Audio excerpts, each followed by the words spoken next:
조국 혁신당의 조국 대표하고 이재명 더불어민주당 대표가 만났습니다. 네. 근데 이재명 대표가 이번 선거는 정말 범민주진영의 승리가 필요하다고 하면서 통합형 비례정당 만들었잖아요. 준위성정당 만들 수밖에 없음을 사과드립니다. 이제 이렇게 얘기를 하면서 시작을 했는데 동지라 그랬어요. 조국 대표는 동지다, 민주당을 향해서. 그리고 이재명 대표는 윤석열 정권 심판하고자 하는 모든 정치 세력이 힘을 합치는데 그중에 조국혁신당이 있다. 또 이렇게 얘기를 했습니다. 네, 양자 간에 상당한 연대가 진행된 걸로 보이는데 두 분 어떻게 보셨습니까? 첫 번째로는 네. 그 선거연대의 대상을 네. 또 민주당이 조국 혁신당을 공표했다는 점에서 좀 의미가 있다. 왜냐하면 앞에 이제 비례연합정당을 꾸리는 과정에서 더불어민주연합을 창당하는 과정에서는 뭐 박홍근 추진단장 이런 분들이 묘한 말을 했거든요. 네. 조국 혁신당과는 굉장히 거리두는 발언을 해왔습니다. 네. 그런데 당 대표가 이번에 공식적으로 우리가 조국 신당과 함께하겠다라는 이번 선거를 야권 연대로 치르겠다라는 네. 선거연대 대상에 범주에 포함시킨 거 이게 어떤 효과가 있냐? 네. 지난 총선에서 이해찬 대표가 열린민주당을 인정을 하질 않았어요. 찍지 말라고 했단 말이에요. 네. 그런데 이재명 대표는 이렇게 공인을 해준다는 얘기는 어떻게 보면은 지역구에서 1대1 구도를 만든다는 전제하에서 우리 당이 해만 안 준다면 네. 비례대표는 선택의 자유를 또 부여했다는 의미로 받아들일 수도 있습니다. 그렇기 때문에 기존에 인정하지 않았던 선거연대의 대상임을 네. 분명하게 했다는 점에 의미가 있고 두 네. 번째로는 둘이 업무 분장을 공개적으로 한 겁니다. 그러니까 민주당은 민생 중심으로 뭔가 우측에 중도 확장을 하고 네. 그리고 조국혁신당 같은 경우에는 좀 더 강렬하게 싸움으로 해가지고 네. 여권 윤석열 정부와 한동훈 체제를 비판하는 역할을 해라. 네. 이런 역할 분담을 공개적으로 나눈 거거든요. 그런 의미에서 두 가지 점에서 네. 의미가 있다고 생각을 합니다. 네.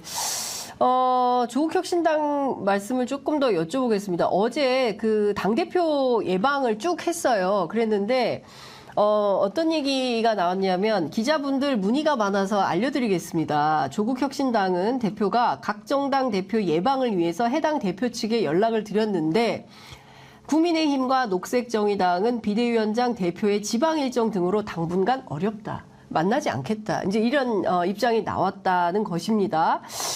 관련해서 보도가 나왔는데요. 조국 대표가 어제 라디오 인터뷰를 했어요.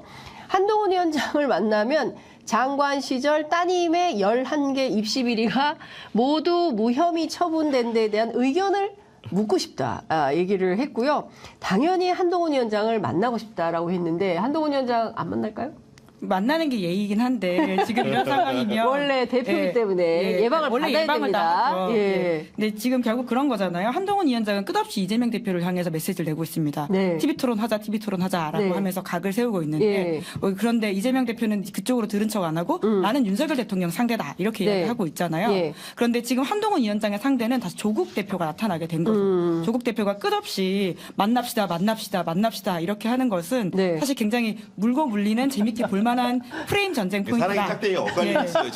지금 보니까. 예, 짝대기가 엇갈리고 있다. 있어요. 예, 큰일 났습니다. 이어줘야 되는데, 만나야 되는데. 예, 그런 지점 예. 때문에 아마 이재명 대표는 조국 대표와의 만남에서 어떤 연대가 가능하다고 한다면 그 부분을 좀 담당해달라고 하는 게 아닐까 싶긴 네. 합니다.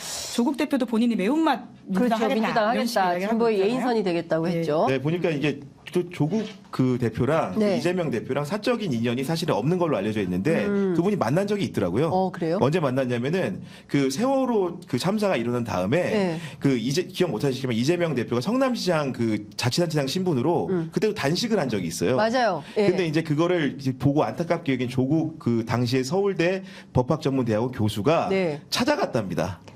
단식, 광화문 단식 농성장을 찾아가서 같이 이제 위로하고 이제 포옹하고 이렇게 했다는 겁니다. 네. 그 이후에 예. 정치권의 여러 가지 역할들을 할 때는 둘이 만난 적은 없는데 네. 그런 시원이 뭔가 그런 참사로 맺어진 예. 인연이어가지고 두 분의 관계가 또 이렇게 나쁘진 않다. 예, 그래서 이제 두 분 비공개 회동에서도 이런저런 예. 얘기를 많이 했다고 합니다. 얘기 네, 들어보니까. 그렇군요. 네. 어쨌든 진보의 예인선이 되겠다고 하는 조국혁신당이 최근에 지지율이 상승하고 있고요.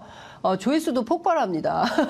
굉장히 많은 분들이 관심을 가지고 조국혁신당을 보고 있다. 근데 오늘 아침 중앙일보 보도 보니까 재밌는 보도가 하나 실렸던데 민주당과 조국혁신당 커플, 그 다음에 국민의힘과 개혁신당 커플 해서 비례정당은 조국혁신당과 개혁신당이 상당히 올라갈 수가 있다. 그러니까 진보유권자들은 조국혁신당에 보수적 유권자들은 개혁신당에 표를 줄 가능성이 높다.